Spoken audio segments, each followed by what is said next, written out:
Wind may have contributed to an early morning plane crash in Palmer Lake. The FAA and NTSB are investigating. It's unknown if anyone survived.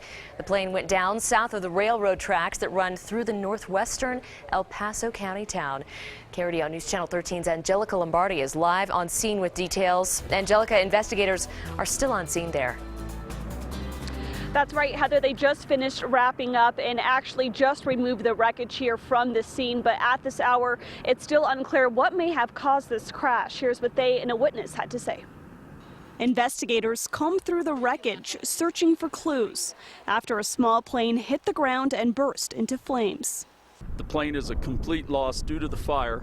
We're unable to identify a tail number and/or whether or not there were any victims. I assume it was a loss of control due to turbulence or some other issue like an engine failure or even a medical. Roger Mosley, a former Air Force test pilot, saw the crash. This is just a very unusual place to impact the ground. But he says errors are common. There's a lot of wind out of basically the north, maybe northwest, and coming across the mountains here or coming down through this little pass, that would be quite turbulent. So if this guy was trying to sneak over this low spot in the turbulence, that could have been a problem. On a day like today where there's extreme fire danger, crews are crediting the fire department's response time, saying that it could have been a lot worse. We've had high wind warnings in the area along with fire alerts for the last several days because of the wind blowing in the area. Firefighters were able to contain the fire to less than a quarter acre.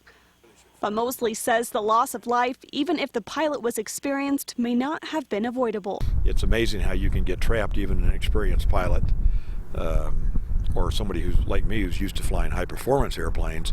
You can make some very tragic errors. Again, the cause of the crash is unknown. We'll, of course, keep you updated as we learn more information. Reporting live in Palmer Lake, Angelica Lombardi, KRDO News Channel 13.